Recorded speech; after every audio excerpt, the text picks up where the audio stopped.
So today, we're breaking down the psychology of this scene and discovering how Andy Serkis did the impossible, making us feel empathy for a monster.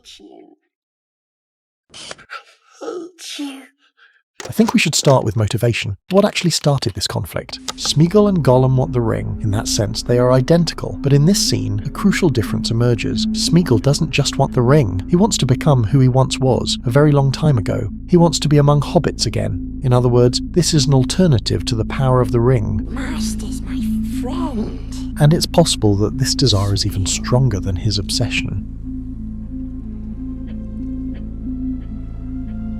What did you call me? The situation is that choosing the hobbits means giving up the ring, and choosing the ring means abandoning the hobbits. It is impossible to choose both at the same time, and that's exactly the point of conflict between Smeagol and Gollum. Little hobbitses. Wicked, tricksy, false. No. And that's why he can't sleep at night. He's being torn apart by this contradiction. This is the moment of choice. Either resist the ring's influence like Gandalf did, Don't tempt me, Frodo! and take a step back toward his former self, or completely dissolve into obsession, to let Gollum take over forever. Gollum's role in this choice is a metaphor for Smeagol's dark side. He appears at the exact moment when hope begins to form and control of the ring is slipping away. I want to help him, Sam. Gollum does everything he can to break the trust between Frodo and Smeagol, because that's the only way he can maintain control. So he resorts to the most vile tools imaginable to destroy that threat. Not listening. Not listening. And this is important to understand. Gollum's control is not strength, not magic. It's something far more terrifying. It's manipulation. He doesn't tell Smeagol outright, choose the ring. He says, They will cheat you, hurt you, lie. He doesn't press on desire, he presses on the fear of being abandoned. You don't have any friends. Nobody likes you. He convinces Smeagol that there is only one safe, unavoidable option: to stay with the ring. And the most frightening part is that this has worked for centuries, so it should work now. That's why Gollum is confident in this moment. He stands upright, he speaks clearly, his posture radiates control. In this scene, he is convinced that he's winning again, yet a few words are enough to change that. You're a liar. And a thief. No. Because when we look, for example, at Bilbo Baggins, we see the same obsession in action. But Bilbo never lost his connection to the world. He had a home, a name, people around him, and he never did something horrific that he would regret. Yes, his obsession is a crushing burden, but Smeagol's obsession, combined with the scorching remorse for the murder he committed, multiplied by absolute isolation, turns into a real hell. Gollum knows this, and that's why he repeated this truth precisely at the moment of Smeagol's hesitation, voicing the reasons why hobbits would never accept him, that this path is forever closed. In reality, all Smeagol has is Gollum, while redemption and acceptance are nothing more than unattainable dreams. It's a perfect manipulation, but Gollum didn't take into account that this time Smeagol already knows the cost of bearing the ring. This leads him to the culmination. It's time to choose. Master looks after us now. We don't need you. Leave now and ever come back.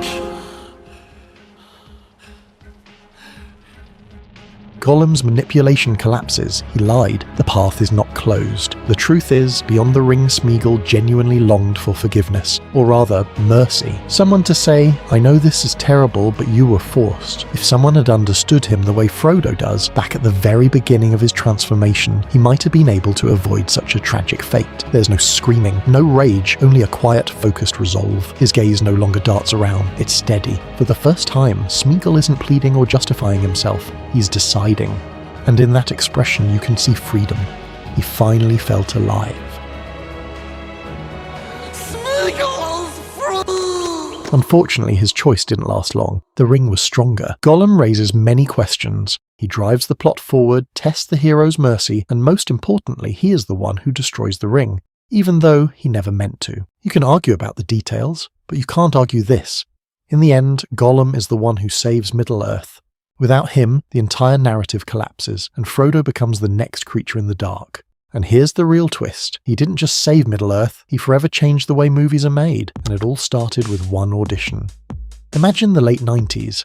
Young Peter Jackson had just watched the most successful films featuring monsters and dinosaurs, all united by one thing, computer graphics, and then he realised that this is exactly what The Lord of the Rings needs. Of course, there are no dinosaurs and monsters, but there are orcs, epic battles, magic, and Gollum. What? Whose portrayal proved to be a difficult task. From the very beginning, Andy Serkis was only offered one thing. We were basically meeting actors who could do good voice work, because at that point we thought we were just looking for a voice actor. Everything else, the movement, the facial expressions, the entire physical performance was supposed to be created by the CG animation team. We swear to do whatever he wants. Agreeing to that was a huge risk, because it meant no fame, no big advertising deals, no new major roles.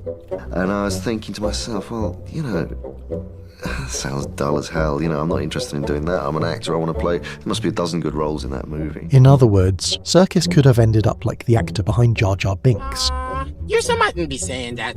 who gave a full performance, and sadly almost nobody remembers his name today. This is nuts.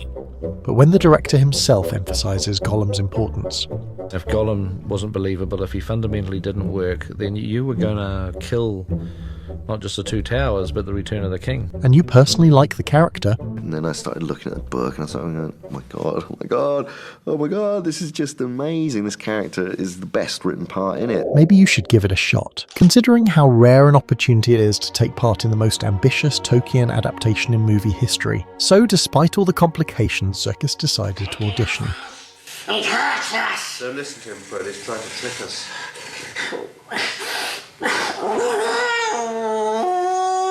And the important detail, Serkis is a professional actor.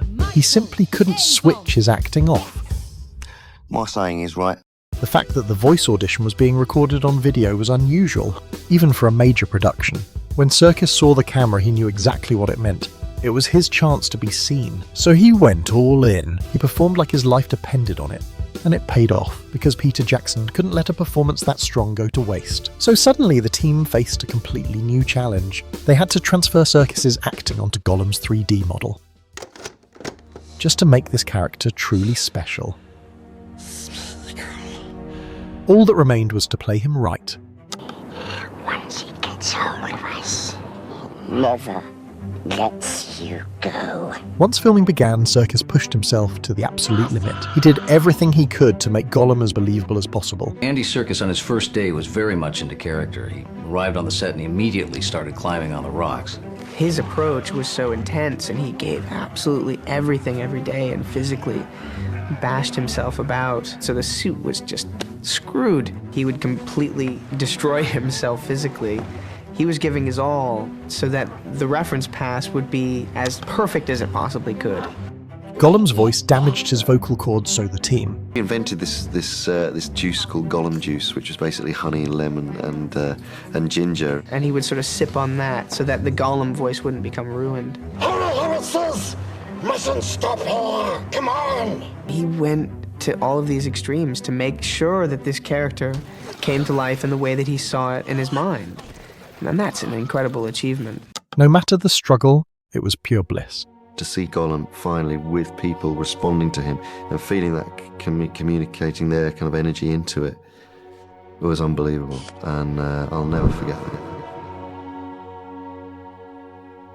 Even though Andy Serkis never won an Oscar for playing Gollum, the character still rightfully stands among the greatest ever created, because Gollum undeniably brought the film massive popularity. And when you look at Gollum closely, you realise that all of those efforts were aimed at a single idea: to destroy black and white morality. That's why Gollum cannot be fully hated, and he cannot be completely saved. He exists in the space where simple answers fail. Everyone finds something different in him. Some will simply laugh at the way he hisses and crawls. Others will stop and remember Gandalf's words, that life is sacred, and that even someone like Gollum deserves mercy. Many that live deserve death, and some that die deserve life.